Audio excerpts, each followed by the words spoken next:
दोस्तों आज की वीडियो में सीखने वाले हैं द्विघात समीकरण चैप्टर 4 का मोस्ट भी ऑब्जेक्टिव क्वेश्चन, वो भी 20 प्रश्न इसमें पूरे हम देखेंगे। काहे कि ज़्यादा प्रश्न देखिए, जो भी प्रश्न एग्जाम में पूछा जाता है उसी तरह के प्रश्न को मैंने आपको इस वीडियो में दिया है। आप वीडियो को पूरा देखेंगे तो आपको समझ में आ जाएगा कैसे कैसे एग्जाम में प्रश्नों को पूछा जाता है। वो भी मैं बताता जाऊँगा कि कौन से प्रश्न इस बार एग्जाम में आने वाले हैं। ठीक है, देखिए यहाँ लिखा गया है मैट्रिक बोर्ड परीक्षा 2023 के लिए। ठीक है, तो चलो वीडियो स्टार्ट करते हैं। वीडियो अगर अच्छा लगे तो वीडियो को लाइक कर देना, चैनल पर पहली बार होगे तो चैनल को सब्सक्राइब करके बेल आइकन को नोटिफिकेशन जरूर दबा लेना। देखो सबसे ज़्यादा प्रश्न पूछा जाता है किस तरीका से, तो देखो जो एक प्रश्न है तो पूछा जाएगा विवेचक निकालने के लिए वी स्क्वायर माइनस का 4ac। ठीक है, इससे आपका मान निकालना पड़ेगा। क्या निकालना पड़ेगा दोस्तों? मान। अगर ये निकालना आप सीख जाओगे तो समझो कि आपका 2 नंबर पॉकेट में है, 2 नंबर में भी है और 1 नंबर में भी है। ठीक है, और एक तो पूछता है कि वी स्क्वायर माइनस 4ac बराबर 0। इसका मतलब है मैं आपको समझाता हूँ, वी स्क्वायर माइनस का 4ac बड़ा बराबर 0, वी स्क्वायर माइनस का 4ac छोटा बराबर 0। ठीक है, छोटा 0। ठीक है, देखिए अगर वी स्क्वायर माइनस 4ac का मान अगर 0 के बराबर आता है तो मूल क्या कहलाता है? वास्तविक और समान कहलाता है। क्या कहलाता है? वास्तविक और समान। अगर वी स्क्वायर माइनस 4ac का मान 0 से बड़ा आता है तो मूल तो वास्तविक होगा लेकिन असमान होगा। कैसा होगा? असमान, बराबर को भी नहीं होगा। वी स्क्वायर माइनस 4ac का मान अगर 0 से छोटा आता है अर्थात माइनस में आता है तो मूल क्या हो जाएगा? अवास्तविक। ये इससे भी प्रश्न ऑब्जेक्टिव में पूछा जाता है। तो देखिए सबसे पहले प्रश्न कहता है कि द्विघात बहुपद के शून्य की संख्या होता है। देखो द्विघात समीकरण और द्विघात बहुपद दोनों जुड़वा भाई है। कैसा है? जुड़वा भाई है, दोनों का सेम है, खाली सिर्फ अगर हम मान लो कि यहाँ पर एक द्विघात बहुपद लिखते हैं 4x स्क्वायर माइनस का 3x प्लस 2, तो ये क्या हो गया? द्विघात हो गया। ठीक है, बहुपद में अगर इसके बराबर में 0 कर दे तो ये क्या हो जाता है? समीकरण। जुड़वा भाई थोड़ी सी अंतर है कि बराबर में क्या रहेगा? 0 रहेगा तो समीकरण, और 0 नहीं रहा तो वो द्विघात बहुपद कहलाएगा। ठीक है, देखो द्विघात बहुपद के शून्यकों की संख्या था, जितना द्विघात बहुपद के शून्य की संख्या अधिकतम कितना है? 2 है, तो ऑप्शन नंबर 20 का हो जाएगा? करेक्ट हो जाएगा। ठीक है, चलिए दूसरे प्रश्न क्या, यदि a और b बहुपद x square minus x minus 1 के मूल हो तो एक बट्टा ए प्लस 1 बट्टा बी बराबर क्या होगा?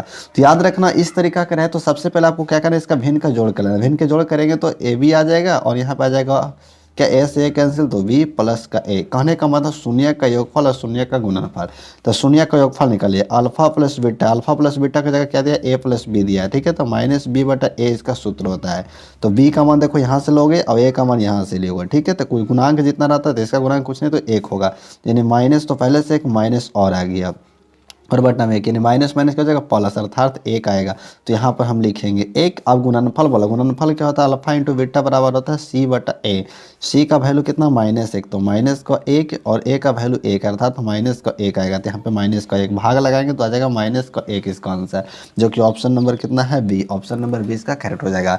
याद रखना दोस्तों क्या कि 1 बटा ए प्लस 1 बटा बी अर्थात 1 बटा अल्फा प्लस 1 बटा बीटा का है। तो इसको आपको क्या करना है? एक बार शून्य का योगफल एक बार गुणनफल निकाल के मान धर देना, आपका आंसर आपके सामने आ जाएगा। ठीक है, चलिए तीसरे प्रश्न है, यदि अल्फा कॉमा बीटा द्विघात बहुपद f इंटू एक्स बराबर एक्स स्क्वायर माइनस का 7x प्लस का 10 के मूल हो तो अल्फा प्लस बीटा का स्क्वायर का मान ज्ञात कीजिए।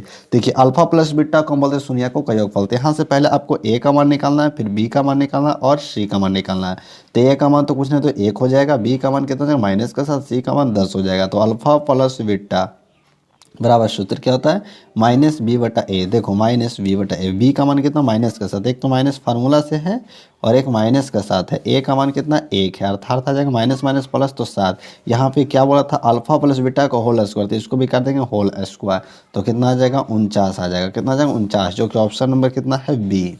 चलिए चौथे प्रश्न है, यदि बहुपद p इंटू एक्स बराबर एक्स स्क्वायर माइनस का 2x प्लस 5 के शून्यक हो तो a कॉमा बी, तो ए बी का मानेंगे। ए बी का कहने का मतलब क्या?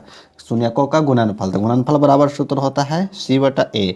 सी का मान यहाँ से कितना है? 5 है और a का मान कितना? 1 है, तो 1 से भाग लगाएंगे 5 में तो 5 आएगा, जो कि ऑप्शन नंबर कितना है दोस्तों? ए। ऑप्शन नंबर ए क्या हो जाएगा? इसका करेक्ट हो जाएगा।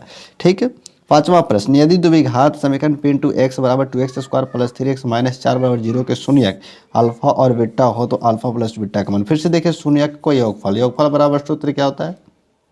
माइनस बी बट्टा ए होता है। तो यहाँ पर देखो बी का मान कितना है तो 3 है, तो यहाँ पर माइनस का 3, अब बट्टा ए का मान कितना है 2 है, तो बस -3/2, जो कि ऑप्शन नंबर कितना है डी। ऑप्शन नंबर डी इसका क्या हो जाएगा, कैरेट हो जाएगा। इसी तरह से आप एग्जाम में बनाना है आपको, ठीक है, बनाइएगा भी। यदि अल्फा और बीटा बहुपद f इंटू एक्स बराबर x² प्लस x प्लस 1 के शून्य को तो 1/अल्फा प्लस 1/बीटा। बताओ इस तरह से रहेगा तो क्या करोगे, पहले बस एक बार अल्फा प्लस बीटा का मान, एक बार अल्फा इंटू बीटा का मान धर के हम मान निकाल लेंगे इसका, ठीक है। अल्फा प्लस बीटा बराबर क्या होता है, -b/a। देखो यहाँ पे b का मान कितना है 1 है, तो माइनस का 1/1 अर्थात माइनस का 1 है। और अल्फा इंटू बीटा बराबर क्या होता है c/a। c का मान कितना 1 है, a का मान भी 1 है अर्थात 1 आएगा। देखो योगफल कितना आया -1, तो यहाँ पे माइनस को 1, गुणनफल कितना है 1, तो 1 से भाग लगे तो फिर से -1 हमें प्राप्त होगा, तो -1। तो ऑप्शन नंबर 20 का क्या हो जाएगा, कैरेट हो जाएगा, ठीक है। चलिए द्विघात समीकरण px² प्लस का qx प्लस का c बराबर 0 के मूल का योगफल क्या होगा। देखो मूल का योग बोल रहा है, यानी कहने का मतलब अल्फा प्लस बीटा बराबर c/a होता है। c का मान यहाँ से देखो कितना है, c है, ठीक है, सॉरी -b/a होता है, -b/a होता है। तो b का मान यहाँ से q हम ले लेंगे, तो माइनस का q और बटा a का मान कितना है p, यानी p -q/p। तो -q/p कहाँ है, ऑप्शन नंबर डी में। ऑप्शन नंबर डी कैरेट हो जाएगा, मिस्टेक नहीं, हड़बड़ी नहीं करना है, ठीक है। चलिए 8वें प्रश्न क्या है, वहाँ पर x² माइनस का 4x प्लस 1 के मूलों का योग। फिर से वही प्रश्न है, अल्फा प्लस बीटा का ही प्रश्न है। मैंने आपको बता दिया है कि alpha plus beta alpha into beta, यानी शून्यकों का योगफल और शून्यकों का गुणनफल से ज़्यादातर प्रश्नों को पूछा जाता है, ठीक है। इसका फार्मूला फिर से -b/a भिड़ा देंगे यहाँ पर ही हम। तो देखो b का मान कितना -4, तो एक तो माइनस फार्मूला से -4 के साथ है, और a का मान कितना है 1 है, अर्थात कहने का मतलब माइनस माइनस प्लस यानी +4 आएगा, जो कि ऑप्शन नंबर कितना है बी। चलिए 8 प्रश्न तो आपको कैसा लगा, अच्छा लगा ना। चलो वीडियो को लाइक करो, अभी तक लाइक नहीं किया तो लाइक कर दो यार। चैनल पर पहली बार आया तो चैनल को सब्सक्राइब भी कर देना। चलो अब ले चलता हूँ मैं आपको 9वें प्रश्न पे, ठीक है। ये लो 9वें प्रश्न क्या है, देखो द्विघात समीकरण 3x² माइनस का 2x प्लस 1/3 बराबर 0 के विवेचक का मान क्या होता है। देखो विवेचक का आगे यहाँ बड़ी प्रश्न, विवेचक का सूत्र होता है b² माइनस का 4ac। देखो यहाँ पे b का मान कितना -2, तो -2 का क्या करोगे, होल स्क्वायर करोगे। -4 गुना a का मान कितना है 3 है, b का मान c का मान कितना 1/3 है, 3 से 3 कैंसिल हो जाएगा, तो 2 दूनी का कितना हो जाएगा 4, और यहाँ माइनस का भी कितना बचेगा 4, 4 में 4 घटा तो 0, जो कि ऑप्शन नंबर कितना है दोस्तों ए। ऑप्शन नंबर ए इसका क्या हो जाएगा, कैरेट हो जाएगा, ठीक है। चलिए x² माइनस 9 का समुच्चय हल होगा। ये दोस्त VBI, मैंने आपको वीडियो को आरंभ में बताया था कि VBI प्रश्न को भी मैं बताते चलूँगा, ठीक है। ये प्रश्न बड़े इंपॉर्टेंट है, बहुत बार पूछा गया। आप जितना भी प्रश्न का सोल्यूशन मैंने दिया हूँ, आपको समझिए कि एग्जाम में पूछा हुआ प्रश्न ये है। x² माइनस 9 का समुच्चय देखो, तो x² माइनस 9 है ना, इसके बराबर आपको क्या कर लेना है, 0 कर लेना है। देखो x², इधर पट्टी माइनस का 9, इस पट्टी का तो प्लस का 9, x बराबर इधर स्क्वायर ही पट्टी आता है तो रूट हो जाता है। और ये देखना द्विघात समीकरण में अगर रूट से कोई मान निकलेगा तो प्लस माइनस के साथ में निकलता है, ठीक है, जो कि ऑप्शन नंबर कितना है सी है, क्योंकि 9 का वर्गमूल 3 होता है। 9 का वर्गमूल कितना होगा दोस्तों, 3 होगा, ठीक है। चलिए अब हम देखेंगे इसके अगले प्रश्न। देखो अगले प्रश्न क्या है, x² माइनस का px प्लस का q बराबर 0 के मूल्य समान है तो निम्नलिखित में कौन सत्य होगा। मूल समान के लिए सत्य कौन होता है, मूल समान देखो कब होता है, जब b² माइनस का 4ac बराबर 0 तो मूल क्या होता है, समान होता है। तो इसको अगर करेंगे तो b² बराबर, यहाँ देखो 4ac है, 4ac, तो इधर माइनस का इस पट्टी आएगा तो क्या हो जाएगा, प्लस का हो जाएगा, क्या हो जाएगा, प्लस का 4ac हो जाएगा। समझ रहे हो ना, हाँ सर समझ रहे हैं हम, ठीक है। अब यहाँ पे देखो b का मान धरना है आपको, तो b का मान कितना है, माइनस का p, b का मान कितना है, माइनस का p, तो माइनस p का क्या हो जाएगा, होल स्क्वायर हो जाएगा, ठीक है। अब 4 का 4, a का मान कितना है, तो a का मान 1 है, ठीक है। c का मान कितना है, तो c का मान क्या है दोस्तों, यहाँ पे q है, कितना है q, तो q धरेंगे तो क्या प्राप्त होगा यहाँ पर, p² बराबर 4q हो जाएगा। तो देखो तो कौन सा ऑप्शन में मिल रहा है, p² बराबर 4q, option number B. Option number B इसका क्या हो जाएगा, कैरेट हो जाएगा, ठीक है। चलिए और हमें प्रश्न देखेंगे, द्विघात समीकरण के विवेचक शून्य के बराबर है तो मूल होगा।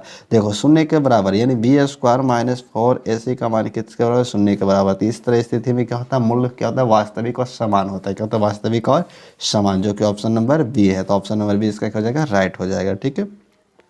चलिए 13वें प्रश्न है कि एक द्विघात समीकरण के घात होता है, तो द्विघात समीकरण अर्थात व्यापक रूप a x square plus b x plus c बराबर 0, इसका अधिकतम घात पूछिए तो द्विघात समीकरण घात पूछे हमेशा 2 होगा, जो कि ऑप्शन नंबर कितना है बी में। आप प्लस में होता है, माइनस में कभी नहीं होगा, ठीक है। चलिए 14 नंबर प्रश्न है कि एक्स स्क्वायर माइनस का 4 बराबर 0 के मूल्य होगा। अब देखो एक्स स्क्वायर माइनस का 4, तो इसके बराबर भी आपको क्या कर लेना है, 0 तो पहले से ही दिया गया है, स्क्वायर इधर पटी 4 है, माइनस कहीं पटेगा तो प्लस, इधर स्क्वायर इस पटेगा तो रूट में आ जाता है, ठीक है। और जब भी रूट से मान निकलता तो प्लस माइनस में निकलता है, इसका वर्गमूल कितना होगा 2 होगा, ठीक है। तो plus minus 2, option number A इसका करेक्ट हो जाएगा, ठीक है। चलिए 15 नंबर प्रश्न है कि वी स्क्वायर माइनस 4ac को कहा जाता है। याद रखो दोस्तों, वी स्क्वायर माइनस का 4ac को हम कहते हैं विवेचक डी। विवेचक डी का दूसरा नाम है विवेकतर, विवेकतर, विवेकतर, ठीक है। देखो यहाँ पर विवेकतर है ऑप्शन नंबर बी में, ऑप्शन नंबर बी इसका क्या हो जाएगा, करेक्ट हो जाएगा, ठीक है, राइट आंसर। 16 नंबर प्रश्न, बहुपद a x square plus v x plus c के शून्यक का योग क्या होगा। शून्यक का योग यानी अल्फा प्लस बीटा बराबर क्या होता है, माइनस बी बटा ए होता है, माइनस बी बटा ए। तो सूत्र आपसे पूछा गया था, देखो माइनस बी बटा ए, ऑप्शन नंबर ए इसका क्या हो जाएगा, करेक्ट हो जाएगा। 17 नंबर प्रश्न है 5x प्लस का 7x, यहाँ पे स्क्वायर छूट गया है, काहे कि जब तक स्क्वायर नहीं रहेगा तो द्विघात बहुपद समीकरण बनेगा कैसे। तो 5x स्क्वायर प्लस का 7x माइनस का 9 बराबर 0 का विवेचक क्या होगा। विवेचक सूत्र लगा दो, वी स्क्वायर माइनस का 4ac, ठीक है। बी का मान यहाँ से ले लेंगे 7, तो 7 का स्क्वायर माइनस 4 गुना ए का मान कितना है 5 है, और सी का मान कितना है माइनस का 9 है, तो माइनस का 9 कर लेंगे यहाँ पर। देखो 7 से कितना हो जाएगा 49, माइनस और माइनस का जाएगा, पहले 4 25 20 नंबर 180, अर्थात करने का मतलब 229 प्लस का, तो प्लस का 229 कितना है, ऑप्शन नंबर डी में। तो ऑप्शन नंबर डी इसका हो जाएगा, करेक्ट हो जाएगा। क्या आप निकाल पाओगे इस तरीके से, यस गुरुजी हम निकाल लेंगे, ठीक है। चलो 18 नंबर प्रश्न देखोगे, 2x स्क्वायर माइनस 5 बराबर 0 का मूल्य यानी 0 का विवेचक क्या होगा। तो देखो 2x स्क्वायर माइनस का 5, यहाँ पे b का मान तो रहता है, b का मान जब नहीं रहता तो क्या करते हैं हम 0 लेते हैं। क्या करते हैं दोस्तों, 0 लेंगे, ठीक है। b का मान क्या ले लेंगे, 0 ले लेंगे, ठीक है। तो b का मान 0 लेंगे तो कैसे होगा, देखो यहाँ पर बी स्क्वायर माइनस का 4ac, तो 0 का होल स्क्वायर हो जाएगा माइनस का 4 गुना ए का मान कितना है 2 है, सी का मान कितना है माइनस का 5 है, ठीक है। तो 0 4 दूनी 8 8 5 40, यानी ऑप्शन नंबर कितना हो जाएगा, सी सही हो जाएगा इसका, ठीक। चलिए जब यहाँ पर देख लेना b हमेशा रहता है x के साथ, तो यहाँ पर x नहीं ना है, इसलिए हम b का मान कितना धर लेंगे, 0 धर लेंगे। द्विघात समीकरण एक्स स्क्वायर प्लस का 2x माइनस 3x बराबर 0 के मूलों का योग क्या होगा। मूलों का योग कहने का होता है अल्फा प्लस बीटा बराबर क्या होता है माइनस बी बट्टा ए। यहाँ पे देखो b का मान कितना है 2, यानी माइनस का 2, a का मान कितना 1, अर्थात भागा देखा आएगा माइनस का 2, जो कि ऑप्शन नंबर कितना है ए, ऑप्शन नंबर ए इसका क्या हो जाएगा, करेक्ट हो जाएगा। चलिए अंतिम प्रश्न देखेंगे। यहाँ पर देखो द्विघात समीकरण 4x square minus 4x plus 1 बराबर 0 के मूलों का गुणनफल। यहाँ पे ऑप्शन देना हम भूल गए, लेकिन इसका आंसर आपको निकाल कर जरूर बताएंगे। देखो गुणनफल क्या होता है, alpha into beta, alpha into beta बराबर सी बटा ए होता है। क्या कि मेथड सही होता है तो आंसर भी आपका सही आएगा। सी का मान देखो यहाँ से 1 ले लेंगे, और ए का मान पूछ रहा था, ए का मान यहाँ से 4 ले लेंगे, अर्थात 1/4 इसका राइट आंसर हो जाएगा। उम्मीद करता हूँ कि आपको 20 प्रश्न समझ में आया होगा। अगर वीडियो अच्छा लगा है तो वीडियो को लाइक तो ज़रूर करना दोस्तों, ठीक है, और इसे शेयर अपने दोस्तों के पास कर देना, ठीक है, ताकि वो भी आपकी मदद से कुछ सीख पाएंगे। तो चलो अब इजाज़त दो, मिलेंगे आपको नेक्स्ट वीडियो में, तब तक के लिए धन्यवाद, थैंक यू, जय हिंद, जय भारत।